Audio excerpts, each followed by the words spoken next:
ഞാൻ ഒരു വാക്യം വായിച്ച് എൻ്റെ ചിന്താവിഷയത്തിലേക്ക് കടന്നു വരട്ടെ. അരമണിക്കൂർ കൊണ്ട് എനിക്കുണ്ട്. ഞാൻ ആ സമയത്ത് നിന്നുകൊണ്ട് അവസാനിപ്പിക്കും. രാജാക്കന്മാരുടെ 2-ാം പുസ്തകം 5-ാം അധ്യായം 6-ാമത്തെ തിരുവചനം നമുക്ക് വായിച്ച് കേൾക്കാം. 5-ാം അധ്യായം 6-ാം വാക്യം. വേഗം വായിക്കും. യജമാനനെ അയ്യോ കഷ്ടം. വേഗം വായിക്കുവാനെ. 2 രാജാക്കന്മാർ 5-ാം അധ്യായം 6-ാം വാക്യം. അയ്യോ കഷ്ടം യജമാനനെ, ഞാനത് വായ്പ വാങ്ങിയതായിരുന്നു. ഞാൻ അതിന്റെ പശ്ചാത്തലം ചുരുക്കി പറയാം. അടുത്ത വാക്യം എടുത്തോ. 51-ാം സങ്കീർത്തനം 12-ാം വാക്യം. ഇപ്പൊ വായിക്കാനല്ല, തിരിച്ചു കിട്ടാനുള്ള ഒരു പ്രാർത്ഥന. എലീശ പ്രവാചകന്റെ അടുത്ത് എന്നിട്ട് ശിഷ്യന്മാരൊരു സങ്കടം പറഞ്ഞു. യജമാനെ, ഞങ്ങൾ പാർക്കുന്ന ആ വീട് കണ്ടോ? ഒരു സൗകര്യവും അതിൻ്റെ അകത്തില്ല, ഒരു സൗകര്യവുമില്ല. അപ്പൊ അതുകൊണ്ട് അങ്ങ് അനുവദിച്ചാൽ ഞങ്ങൾ യോർദാൻ അരികെ ചെന്ന് ഓരോ മരം മുറിച്ചു കൊണ്ടുവരാം. ആ മരം ഉപയോഗിച്ച് അത്യാവശ്യ സൗകര്യങ്ങളെല്ലാം ഞങ്ങൾ ഉണ്ടാക്കാം. അനുവദിക്കാമോ എന്ന് ചോദിച്ചു. അതിനെന്താ മക്കളെ, നിങ്ങൾ പോയി മരം മുറിച്ചുകൊണ്ട് പോവാ. അതുകൊണ്ട് ആവശ്യമായ സൗകര്യങ്ങളൊക്കെ ആ വീടിനുണ്ടാക്കിക്കോ, പൊയ്ക്കോ. അവര് പോവാൻ ഒരുങ്ങുമ്പോൾ അതിൽ ഒരാളും മടങ്ങി വന്നിട്ട് എലീശായുടെ അടുത്ത് പറഞ്ഞു, ഞങ്ങള് തനിയെ അങ്ങനെ പോയാൽ പറ്റില്ല, അങ്ങ് ഞങ്ങളോട് ഒരുമിച്ച് വരണം, അങ്ങ് ഞങ്ങളോട് ഒരുമിച്ച് വരണം. ഞാനും വരാം. ഒരു പോവുകയാണ്. ശിഷ്യന്മാർ ഓരോയിടത്ത് നിന്ന് മരം മുറിച്ചുകൊണ്ട് നിൽക്കുന്നു. എലീശ ഒരിടത്ത് പ്രാർത്ഥിച്ചിരിക്കുന്നു. അപ്പോൾ കുറെ കഴിഞ്ഞപ്പോൾ അതിൽ ഒരാൾ ഓടി വന്ന് ദുഃഖത്തോടെ പറയാണ്, അയ്യോ കഷ്ടം. നമുക്ക് കിട്ടിയ വാക്യം 5-ാം അധ്യായം 6-ാം വാക്യം. രാജാക്കന്മാരുടെ 2-ാം പുസ്തകം. അയ്യോ കഷ്ടം യജമാനനെ, ഞാനത് വായ്പ വാങ്ങിയതായിരുന്നു. എന്താ സംഭവിച്ചതെന്നറിയാമോ? ഇവൻ ഈ മരം മുറിച്ചുകൊണ്ട് നിൽക്കുമ്പോൾ അവന്റെ കയ്യിലിരുന്ന കോടാലി തെറിച്ച് യോർദാൻ നദിയിൽ പോയി വീണു. അത് അവന്റെ കോടാലി അല്ലായിരുന്നു, അവൻ കടം വാങ്ങിക്കൊണ്ടുവന്ന കോടാലിയാണ്. അതുകൊണ്ട് ഈ കടം വാങ്ങിക്കൊണ്ടുവന്നത് തിരിച്ചു കൊടുക്കണം. അതുകൊണ്ടാണ് അവൻ പ്രാർത്ഥിച്ചത്, തിരിച്ചു കിട്ടണമേ എന്നാണ്. നമ്മുടെ ജീവിതത്തിൽ ഇതുപോലെ ഞാൻ പറഞ്ഞു വന്നല്ലോ മക്കളെ, നമ്മുടെ ജീവിതത്തിലും എന്തൊക്കെയോ നഷ്ടപ്പെട്ടു പോയി. ഞാൻ ഇടയ്ക്ക് പറഞ്ഞു, പക്ഷെ ഇടയ്ക്ക് വിട്ടുകളഞ്ഞു. അത് ദൈവകോപമാണോ ഈ COVID-19? ദൈവത്തിന്റെ ശിക്ഷയാണോ ഈ COVID-19? ആണെന്ന് ഞാൻ ഒരിക്കലും പറയില്ല. ദൈവം ശിക്ഷിക്കുന്നവനോ കോപിക്കുന്നവനോ അല്ല. അങ്ങനെയാണെങ്കിൽ നമ്മൾ എന്തുമാത്രം ശിക്ഷ ഏറ്റുവാങ്ങേണ്ടവരായിരുന്നു. ഇതെന്തിനു വേണ്ടിയാന്ന് മക്കൾക്കറിയാമോ? ഒന്ന് തിരിഞ്ഞു നോക്കാനാണ്. ജീവിതത്തിലേക്ക് തിരിഞ്ഞു നോക്കുക. എവിടെയാണ് എൻ്റെ ജീവിതത്തിൽ പാളിച്ച പറ്റിയത്? എൻ്റെ ദൈവത്തോടുള്ള ബന്ധത്തിൽ ഞാൻ എവിടുന്നാണ് അകന്നുപോയത്? ഞങ്ങളൊക്കെ പള്ളിയിൽ പ്രസംഗിച്ചു കൊണ്ട് നിന്നത് എന്താണെന്നറിയാമോ? എല്ലാവരും പള്ളിയിൽ വരണം, ഒരു മനുഷ്യനും വീട്ടിൽ ഇരിക്കരുത്, പള്ളിയിൽ വരണമെന്ന് ഒരു കാലത്ത് ഞങ്ങൾ പ്രസംഗിച്ചു. ഈ 19ന്റെ ആരംഭം മുതലേ പ്രസംഗം ഞങ്ങൾ നേരെ അങ്ങ് വളച്ചു മാറ്റി. ഒരെണ്ണം പോലും പള്ളിയിൽ വരരുത് എന്ന് പ്രസംഗിച്ചു. വരരുത്. എന്തുകൊണ്ട് ഇത് പറയേണ്ടി വന്നെന്ന് ചോദിച്ചാൽ, ഇത് ദൈവത്തിന്റെ കോപമല്ല, നമ്മിലേക്കൊന്ന് തിരിഞ്ഞു നോക്കാനുള്ള അവസരമായി ഇതിനെ കാണണം. എവിടെയാണ് എൻ്റെ ജീവിതത്തിൽ പാളിച്ച പറ്റിയത്? എവിടെയാണ് എൻ്റെ ജീവിതത്തിൽ തകർച്ച സംഭവിച്ചത്? എവിടെയാണ് എൻ്റെ ജീവിതത്തിൽ ഞാൻ ദൈവത്തിൽ നിന്നും അകന്ന് പോയത്? ഇന്ന് നോമ്പില്ല. നോമ്പിലൂടെ ലഭിക്കുന്ന അനുഗ്രഹങ്ങൾ എത്ര വലുതാ മക്കളെ. യഹോശാഫാത്ത് എന്ന് പറയുന്ന രാജാവ് ഇസ്രായേലിനെ ഭരിക്കുന്ന കാലം നോമ്പിന്റെ പ്രാധാന്യം ഒരു വാക്കിൽ പറഞ്ഞ് അവസാനിപ്പിക്കാം. പ്രകാശം ഉദിക്കുന്ന മയ്യലിൽ നോമ്പുകാർക്ക് ബാക്കി പറയാം ഭാഗ്യം. പ്രകാശം ഉദിക്കുന്ന മയ്യലിൽ നോമ്പുകാർക്ക് ഭാഗ്യം. നോമ്പ് നോർക്ക് എങ്ങനെയുണ്ട്? ഈ കൊല്ലം ഒരു മാറ്റം വന്നിട്ടുണ്ടെന്നാണ് ഞാൻ വിചാരിക്കുന്നത്. ആ വിചാരം എനിക്ക് വീട്ടിൽ വെച്ചുണ്ടായ ഒരു വിചാരം. ഞങ്ങളുടെ അവിടെയൊക്കെ ഈ മീൻ വിൽക്കുന്ന ഒരു മുഹമ്മദ് ഉണ്ട്. ഈ ചെറിയൊരു വണ്ടിയിൽ കൊട്ടയിൽ മീനൊക്കെ ആയിട്ട് ഇങ്ങനെ വരും. ഞങ്ങളൊക്കെ വാങ്ങുന്നത് അദ്ദേഹത്തെ ഒരു വിശ്വസിക്കാം, മുഹമ്മദിൻ്റെ അടുത്ത്. അവിക്കൊല്ലം മുഹമ്മദിനോട് ഞാൻ നോമ്പ് ആരംഭിക്കുന്ന 2 ദിവസം പറഞ്ഞു, ഇനി ഞങ്ങൾക്ക് 50 ദിവസത്തേക്ക് നോമ്പ് മീൻ വേണ്ടാട്ടോ മുഹമ്മദ്. എൻ്റെ അച്ഛ. ഇതിപ്പോൾ അച്ഛൻ മാത്രമല്ല, എല്ലാ കൊല്ലവും ഇവിടെയുള്ള മുഴുവൻ ആളുകളും പറയാറുള്ളത് ആദ്യത്തെയും ആഴ്ചയും മീൻ വേണ്ടാട്ട, ബാക്കി എല്ലാ ദിവസവും ഞങ്ങൾ കൊണ്ടുവന്ന് വാങ്ങിച്ചോളാം. പക്ഷെ ഇക്കൊല്ലം നേരെ തിരിച്ചാണ് അച്ഛാ പറയുന്നത്, ഞങ്ങൾക്ക് 50 ദിവസവും നോമ്പാണ്, അതുകൊണ്ട് മീനുമായിട്ട് ഇതിൽ വരരുതെന്നാണ് പറഞ്ഞിട്ടുള്ളത്. അപ്പൊ അത്രയെങ്കിലും ഒരു മാറ്റം ഈ കോവിഡ് കാലം കൊണ്ടുണ്ടായി എന്ന് ഞാൻ ചിന്തിക്കുകയാണ്. തെറ്റോ ശരിയോ എന്ന് എനിക്കറിയില്ല. ഇത് ദൈവത്തിൻ്റെ ശിക്ഷയല്ല. തിരിഞ്ഞ് നോക്കുക, തിരിച്ചറിയുക, തിരുത്തലുകൾ ജീവിതത്തിൽ വരുത്തുക, തീരുമാനിക്കുക. ഞാൻ അടുത്തയിലേക്ക് എവിടെയാണ് നമ്മൾ തിരുത്തേണ്ടത്, ചില കാര്യങ്ങളിലേക്ക് ഞാൻ വിരൽ ചൂണ്ടി അവസാനിപ്പിക്കട്ടെ. ഞാൻ പറഞ്ഞു സങ്കീർത്തന പുസ്തകം 51 സങ്കീർത്തനം 12 വാക്യം. 51 സങ്കീർത്തനം 12 വാക്യം. നിന്റെ രക്ഷയുടെ സന്തോഷം എനിക്ക് തിരികെ തരണമേ. മതി, രക്ഷയുടെ സന്തോഷം തിരിച്ച് തരണമേ. നമ്മളൊക്കെ ഇങ്ങനെ നടക്കുന്നുണ്ട്, പക്ഷേ സന്തോഷവും സമാധാനവും ജീവിതത്തിലുണ്ടോ? എന്താണ് സംഭവം വിവരിക്കാൻ സമയമില്ല. ഇസ്രായേൽക്കാർക്ക് അമോര്യമായ യുദ്ധം. എന്നാൽ ദാവീദ് രാജാവ് യുദ്ധത്തിന് പോകുന്നില്ല. രാജാവ് ഉറങ്ങുകയാണ്. പകൽ മുഴുവനും യുദ്ധത്തിൽ ജാഗരൂകനാകേണ്ടിയ രാജാവ് ആവശ്യമായ നിർദ്ദേശങ്ങൾ തൻ്റെ പട്ടാളക്കാർക്ക് കൊടുക്കേണ്ടിയ രാജാവ് ഉറങ്ങുകയാണ്. എപ്പോ വരിക മക്കളെ? രാവിലെ മുതൽ വൈകുന്നേരം വരെ ഉറങ്ങുകയാണ്. ഈ ഉറക്കം രാജാവ് വാസ്തവത്തിൽ അത് ചെയ്യരുതായിരുന്നു. തന്റെ പട്ടാളക്കാരെ യുദ്ധത്തിന്റെ പോർക്കളത്തിലാകുമ്പോൾ രാജാവ് മട്ടുപ്പാവിൽ സുഖമായി ഉറങ്ങേണ്ടതിന് പകരം അവർക്കാവശ്യമായ നിർദ്ദേശങ്ങൾ കൊടുക്കുകയായിരുന്നു വേണ്ടത്. രാജാവ് സന്ധ്യയോടടുത്ത് എഴുന്നേറ്റു. മട്ടുപ്പാവിൽ ഉലാവിക്കൊണ്ടിരിക്കുമ്പോൾ ഒരു കാഴ്ച കണ്ടു. കാണരുതാത്ത കാഴ്ച. ഉറങ്ങരുതാത്ത സമയത്ത് ഉറങ്ങി, ഉണരാൻ പാടില്ലാത്ത സമയത്ത് അവൻ ഉണർന്നു.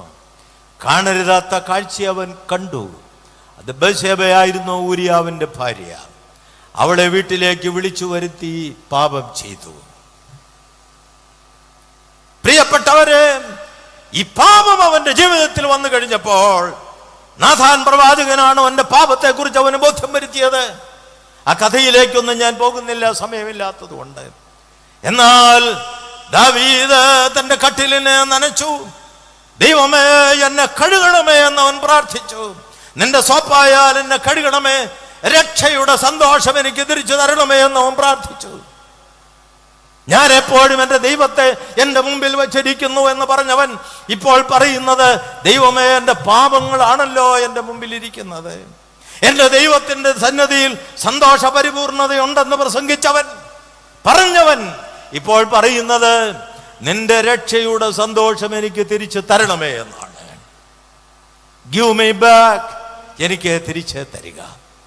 എവിടെ നിൽക്കുന്നു മക്കളെ നിങ്ങളുടെ സന്തോഷം? എന്താ കാരണം? പാപമാണ്. പാപം ചെറിയൊരു വിഷയമൊന്നുമല്ല. പാപം വളരെ മാരകമാണ്.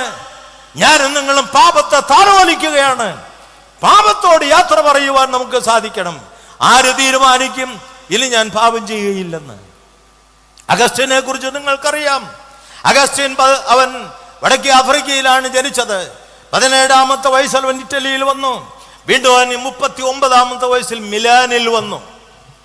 പാപത്തിൽ നിന്ന് പാപത്തിലേക്ക് ആണ്ടുപോയ മനുഷ്യൻ അമ്മ മോണിക്ക് കണ്ണുനീരോട് പ്രാർത്ഥിക്കും, മകന്റെ മടങ്ങി വരവിന് വേണ്ടി. മിലാനിലെ ബിഷപ്പ് അംബ്രോസ് എന്ന് പറയുന്ന പിതാവിനെ പോയി അമ്മ കണ്ടു. എന്റെ മോൻ പാപത്തിൽ നിന്ന് പാപത്തിലേക്ക് ആണ്ടുപോകുന്നല്ലോ, അവനെ അങ്ങ് വിളിച്ചൊന്ന് ഉപദേശിക്കണമല്ലോ, പ്രാർത്ഥിക്കണമല്ലോ എന്ന് പറഞ്ഞു. ഉടനെ അവളോട് ബിഷപ്പ് പറഞ്ഞു, അംബ്രോസ് പറഞ്ഞു, പിതാവ് പറഞ്ഞു, മോളെ, കണ്ണുനീരിന്റെ സന്തതി നഷ്ടപ്പെട്ടു പോവുകയില്ല, നീ പ്രാർത്ഥിക്കുക. ഞാനും പ്രാർത്ഥിക്കും. രണ്ടുപേരും മുട്ടിപ്പില്ലാതെ പ്രാർത്ഥിച്ചു. ഇതാ 39-ാമത്തെ വയസ്സിൽ മിലാനിൽ ഒരു പുൽത്തകടിയിൽ അഗസ്റ്റിൻ ഇരിക്കുകയാണ്. അവന്റെ മനസ്സിൽ എന്തോ വലിയൊരു മർദ്ദനം നടക്കുന്നു, എന്തോ ഒരു വലിയ സമരം നടക്കുന്നു. അത് ഇവിടെ ആരോ പ്രസംഗിച്ചതുപോലെ ജീവനും മരണവും തമ്മിലുള്ള യുദ്ധം. അത് പാപവും വിശുദ്ധിയും തമ്മിലുള്ള യുദ്ധം. അത് വലിയൊരു യുദ്ധമായി അവന്റെ മനസ്സിൽ ഇങ്ങനെ മാറുകയാണ്. അമ്മയുടെ കണ്ണുനീരോടെയുള്ള പ്രാർത്ഥന, അംബ്രോസ് എന്ന് പറയുന്ന പിതാവിന്റെ മധ്യസ്ഥത, ദൈവത്തിന്റെ പരിശുദ്ധ ആത്മാവൻ ഇടപെടാൻ തുടങ്ങി. അവൻ മാറ്റത്തിൽ തയ്യാറാകാൻ തുടങ്ങി. അവന്റെ ജീവിതത്തിൽ ഒരു മാറ്റം വരുത്തണമെന്ന് അവൻ ആഗ്രഹിച്ചു. ഒരു അശരീരി ശബ്ദം അവൻ കേട്ടു. അഗസ്റ്റിൻ എഴുന്നേറ്റ് തുറന്ന് വായിക്കുക. അവൻ ചുറ്റും നോക്കി, ആരാണ് ഈ പറയുന്നത്? എവിടെ നിന്നാണ് ഈ ശബ്ദം? അവൻ ചാടി എഴുന്നേറ്റ് വീണ്ടും ആ ശബ്ദം തന്നെ കേട്ടു. അഗസ്റ്റിൻ, നീ പോയി തുറന്ന് വായിക്കുക. അവൻ വേഗം അകത്ത് ചെന്നു വേദപുസ്തകം എടുത്തു. അവൻ വായിച്ചു ലൂക്കോസിന്റെ സുവിശേഷം, റോമാലേഖനം 13-ാം അധ്യായം 13-14 വാക്യങ്ങൾ. റോമാലേഖനം, ലൂക്കോസ് അല്ല, റോമാലേഖനം വായിച്ചപ്പോഴാണ് എനിക്ക് പാപബോധം ഉണ്ടായതെന്ന് പറഞ്ഞ വിശുദ്ധന്മാരുണ്ട്. റോമാലേഖനം എന്നിൽ ഒരുപാട് വലിയ മാറ്റങ്ങൾ വരുത്തിയ പുസ്തകമാണെന്ന് പറഞ്ഞവരുണ്ട്. അത് സുവ്യക്തമായ സുവിശേഷമാണെന്ന് പറഞ്ഞ പ്രൊട്ടസ്റ്റന്റുകാരുണ്ട്. സുവ്യക്തമായ സുവിശേഷമാണ്. 13-14 വാക്യങ്ങൾ നീ പോയി വായിക്കുക എന്ന് പറഞ്ഞു. അവൻ പോയി വായിച്ചു. പകൽ സമയത്തെന്ന പോലെ മര്യാദയായി വർത്തിക്കുക, ലഹരി, അശുദ്ധ ശയനം തുടങ്ങിയ മാരകമായ പാപങ്ങളിലല്ല നീ എന്ത് ചെയ്യണമെന്നാണ് അവനോട് പറഞ്ഞത്? നീ ക്രിസ്തുവിനെ പറയാമോ? വായിക്കുമോ? ക്രിസ്തുവിനെ പകൽ സമയത്തെന്ന പോലെ മര്യാദയായി വർത്തിക്കുക. വെറുക്കൂത്തുകളിലും മദ്യപാനത്തിലും വെറുക്കൂത്തിലുമല്ല, ശയനമോഹങ്ങളിലല്ല, ദുഷ്കർമ്മങ്ങളിലല്ല, പിണക്കത്തിലും അസൂയയിലുമല്ല. ക്രിസ്തുവിനെ, കർത്താവായ യേശുക്രിസ്തുവിനെ തന്നെ ധരിച്ചുകൊള്ളു. മോഹങ്ങൾ മതി, ക്രിസ്തുവിനെ ധരിക്കുക. നമ്മുടെ പിതാക്കന്മാരെ കുറിച്ചൊക്കെ പറയുന്നത് എന്താ? ക്രിസ്തുവിനെ ധരിച്ചവരായ ഞങ്ങളുടെ പിതാക്കന്മാർ.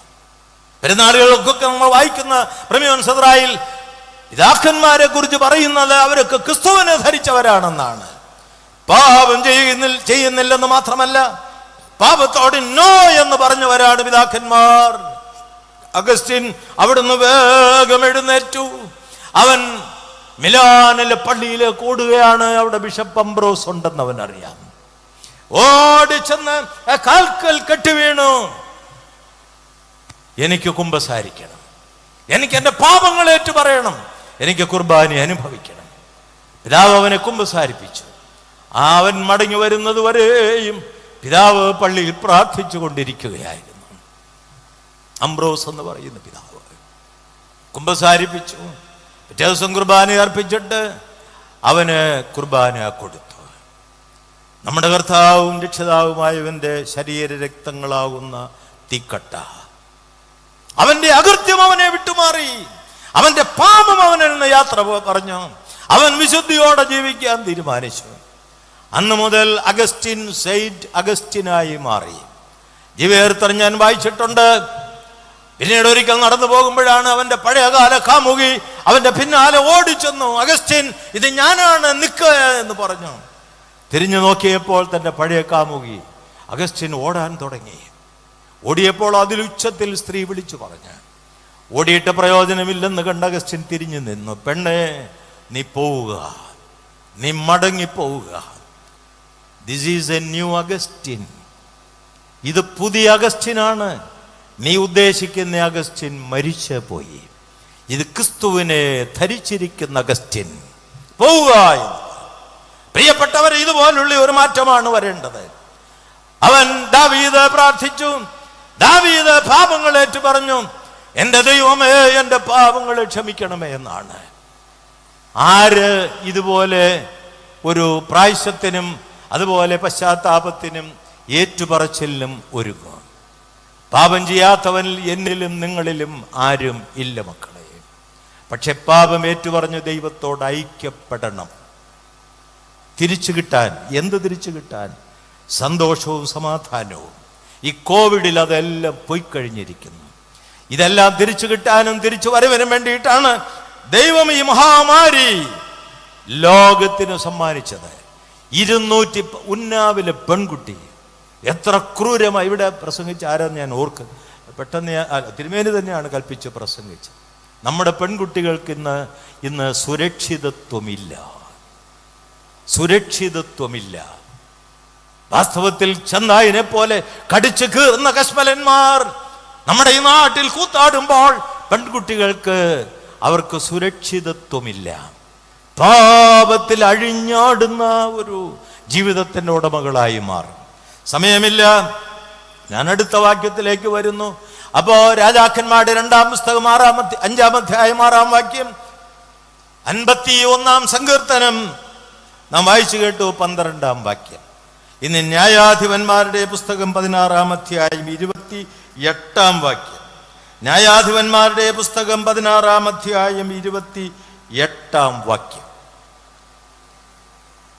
വായിക്കുവാണ്. കർത്താവായ യഹോവേ, അടിയനെ ഓർക്കണമേ. ഞാൻ എൻ്റെ 2 കണ്ണുകൾക്കും വേണ്ടി ഫെലിസ്തീനോട് പകരം വീട്ടുവാൻ എൻ്റെ നഷ്ടപ്പെട്ട ശക്തി എനിക്ക് തിരിച്ചു തരണമേ എന്നാണ്. തിരുമേനി വാക്യം പറഞ്ഞപ്പോൾ കൃത്യമായിട്ട് പിള്ളേർ വായിച്ചു. ഈ ഭാവിയായ ഞാൻ പറഞ്ഞു വായിക്കുന്നു. തിരുമേനി പറഞ്ഞപ്പോൾ കൃത്യമായിട്ട് അവർ വായിച്ചു. അപ്പോൾ ശിംശോൻ യഹോവയോട് പ്രാർത്ഥിച്ചു, കർത്താവായ യഹോവേ, അടിയനെ ഓർക്കണമേ. ദൈവമേ, ഞാൻ എൻ്റെ 2 കണ്ണുകൾക്കും വേണ്ടി ഫെലിസ്തീനോട് പകരം വീട്ടുവാൻ ഈ ഒരു പ്രാവശ്യത്തേക്ക് എൻ്റെ നഷ്ടപ്പെട്ട ശക്തി എനിക്ക് തിരിച്ചു തരണമേ എന്നാണ്. Give me back my God, my strength. ന്യായാധിപന്മാരുടെ പുസ്തകം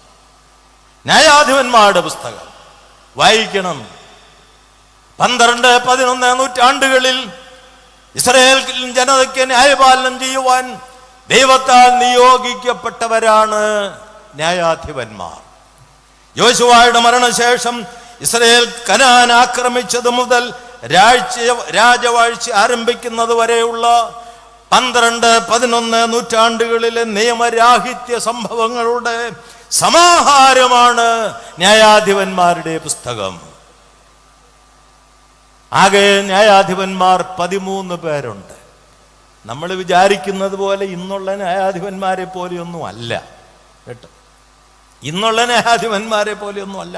അന്ന് പ്രതിപാദിക്കപ്പെട്ടിരിക്കുന്ന ന്യായാധിപന്മാര് അവര് തിന്മയ്ക്കെതിരെ പ്രവർത്തിച്ച് തിന്മ അടിച്ചമർത്തി നന്മ ചെയ്യുന്നവരാണ്. ദുഷ്ടന്മാരെ ശിക്ഷിച്ച് നിഗ്രഹിച്ച് ശിഷ്ടന്മാരെ സംരക്ഷിക്കുന്നവരാണ് അവര്. ഇസ്രായേലിന്റെ അതിജീവനത്തിന് ആവശ്യം യഹോവയോടുള്ള കൂറും വിധേയത്വവുമാണെന്ന് കാണിക്കാനുള്ള പുസ്തകമാണ് ന്യായാധിപന്മാരുടെ പുസ്തകം. ഇസ്രായേലിന്റെ അതിജീവനത്തിന് ആവശ്യമാണ് ദൈവത്തോടുള്ള കൂറ്, ദൈവത്തോടുള്ള ഭക്തി, വിശ്വാസം. മക്കളെ, നമ്മുടെ അതിജീവനത്തിനുള്ള ഏകമാർഗം, നമുക്ക് നിലനിൽപ്പാനുള്ള ഏകമാർഗം ദൈവത്തോടുള്ള ഭക്തിയാണ്, കൂറാണ്, വിശ്വസ്തതയാണ്. ഞാൻ പറഞ്ഞല്ലോ, ന്യായാധിപന്മാർ എത്ര പേരുണ്ട്? 13 പേരുണ്ട്. പുസ്തകം വായിക്കണം മക്കളെ. 13 പേരുണ്ട്. ഒന്നാമത്തവൻ ഒദ്നിയേൽ എന്ന് പറയും, ഒടുവിലത്തേവൻ ശിംശോൻ എന്ന് പറയും. ആ ശിംശോന്റെ പ്രാർത്ഥനയാണ് 13-ാമന്റെ പ്രാർത്ഥന. 20 കൊല്ലക്കാലം ഇസ്രായേലിന് നേതൃത്വം നൽകിയവൻ, 20 കൊല്ലക്കാലം ഇസ്രായേലിനെ നേരായ വഴിയിൽ നയിക്കുന്നവൻ. എത്ര ശക്തനായിരുന്നു അവൻ! ഒരുവൻ നടന്നു പോകുമ്പോഴാണ് ഒരു സിംഹം ചാടി വീണു. ഒരു കുഞ്ഞാടിന് എന്നതുപോലെ ആ സിംഹത്തെ പിടിച്ച് കീറി അവൻ ദൂരെ എറിഞ്ഞു. കരുത്തൻ, ശക്തനാണവൻ. ദൈവമാണ് ശക്തീകരിക്കുന്നവൻ. ഇസ്രായേൽക്കാരെ സംരക്ഷിക്കാൻ, അവരെ വഴി നടത്തുവാൻ ദൈവം നിയോഗിച്ച മല്ലനാണ് ശിംശോൻ. മറ്റൊരിക്കൽ നടന്നു പോകുമ്പോഴാണ് ഫെലിസ്ത്യർ അവനെ വളഞ്ഞു. 3000-ഓളം പേരുണ്ടായിരുന്നു. അവനെ വളഞ്ഞു. അവൻ ഒറ്റയ്ക്കുള്ളൂ, ആയുധം ഒന്നും കയ്യിലില്ല. കിട്ടിയത് ഒരു കഴുതയുടെ താടിയൽ. അവൻ 3000-ഓളം ഫെലിസ്ത്യരെ അന്ന് കൊന്നു എന്നാണ്. പക്ഷേ ഒരു സ്ത്രീയുടെ മുമ്പിൽ അവൻ തോറ്റു മക്കളെ. ഫെലിസ്ത്യരുടെ മുൻപാകെ ജയിച്ചവൻ, അനേകം ശത്രുക്കളെ കൊന്നൊടുക്കിയവൻ, സിംഹത്തെ ദൂരെ ദൂരെ കളഞ്ഞവൻ, ഒരു പെണ്ണിന്റെ സൗന്ദര്യത്തിന്റെ മുമ്പിൽ അവൻ തകർന്നു. മനസ്സിലായ? അവളോടുകൂടി അവൻ കിടക്കപ്പം കിട്ടും. അവന്റെ ശക്തിയുടെ രഹസ്യം എന്താണെന്ന് അവള് ചോർത്തിക്കൊടുത്തു ഫിലിസ്തീർക്ക്. എന്തായിരുന്നു ശക്തിയുടെ രഹസ്യം? ജഡയിലാണ്. ആ ജട മുഴുവൻ മുറിച്ചു കളഞ്ഞിട്ട് അവനെ ബന്ധനസ്ഥനാക്കി. അവന്റെ കണ്ണു കുത്തിപ്പൊട്ടിച്ചു. ബന്ധനസ്ഥൻ കണ്ണു കുത്തിപ്പൊട്ടിച്ചു. പാപത്തോടുള്ള ബന്ധത്തിൽ 3 കാര്യങ്ങൾ മക്കൾ മനസ്സിലാക്കണം. സിൻ ബ്ലൈൻഡ്സ്, പാപം നമ്മെ അന്ധനാക്കുന്നു. 2 സിൻ ബൈൻഡ്സ്, ബൈൻഡ്, ബ്ലൈൻഡ് അല്ല, ആദ്യത്തെ ബ്ലൈൻഡ്, പിന്നെ ബൈൻഡ്. പാപം നമ്മെ ബന്ധനസ്ഥനാക്കുന്നു. 3 സിൻ ഗ്രൈൻഡ്സ്, പാപം നമ്മെ ഊഴിയ വേലക്കാരനാക്കുന്നു.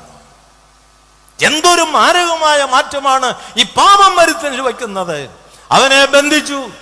എന്നിട്ട് ഫെലിസ്ത്യർ കൂടുന്നിടത്ത് ഈ മല്ലനെ കൊണ്ടുപോകും. കണ്ണറിയില്ലവന്, ശക്തിയില്ലവന്. കാരണം അവന്റെ ജടയേഴും മുറിച്ചു മാറ്റിയപ്പോൾ ദൈവത്തിന്റെ പരിശുദ്ധാത്മാവ് അവനെ വിട്ടുപോയി എന്നാണ് വായിക്കുന്നത്. പാപിയോടുകൂടി പരിശുദ്ധാത്മാവ് വസിക്കില്ല എന്ന് മക്കൾ അറിയണം. പാപിയോടുകൂടി പരിശുദ്ധാത്മാവ് വസിക്കില്ല, വിട്ടുപോയി. അവൻ ഒരു ക്ഷേത്രത്തിൽ അവനെ കൊണ്ടുപോവുകയാണ്. ക്ഷേത്രത്തിൽ 3000-ഓളം ഫെലിസ്ത്യർ കൂടിയിട്ടുണ്ട്.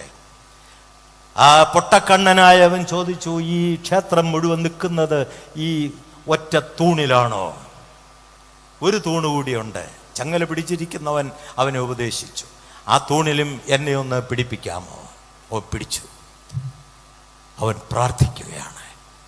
പൊട്ടക്കണ്ണനായ ശിംശോന്റെ പ്രാർത്ഥന, ന്യായാധിപനായ ശിംശോന്റെ പ്രാർത്ഥന. ഒടുവിലത്തെ 20 കൊല്ലക്കാലം ന്യായപാലനം ചെയ്ത ശിംശോന്റെ പ്രാർത്ഥന. മോനൊന്നോട് വായിക്ക്. ഇപ്പോൾ കർത്താവേ, അടിയനെ ഓർക്കണമേ. എന്റെ കണ്ണുകൾ കുത്തിപ്പൊട്ടിച്ച് എന്നെ പൊട്ടക്കണ്ണനാക്കി മാറ്റിയ ഫിലിസ്തീനോട് പകരം വിട്ടുവാൻ എന്റെ ശക്തി എനിക്ക് ഒരു പ്രാവശ്യത്തേക്ക് മതി. ഇനി എനിക്ക് വേണ്ട, ഞാൻ ചോദിക്കില്ല. അവനെ വിട്ടുപോയ പരിശുദ്ധാത്മാവ് ശിംശോനിലേക്ക് വന്നു.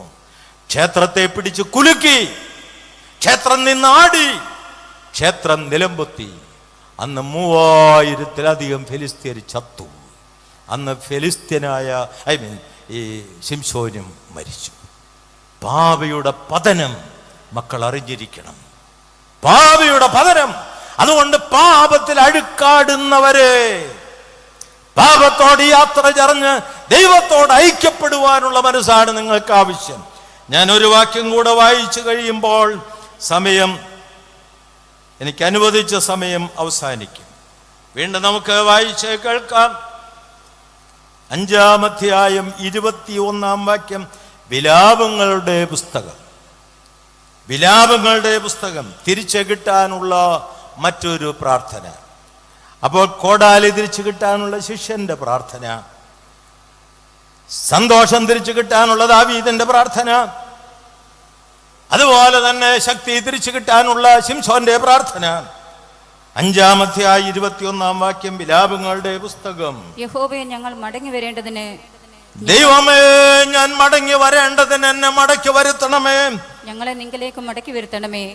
ഞങ്ങൾക്ക് പണ്ടത്തെ പോലെ ഒരു നല്ല കാലം തിരിച്ചു തരണമേ എന്നാണ്.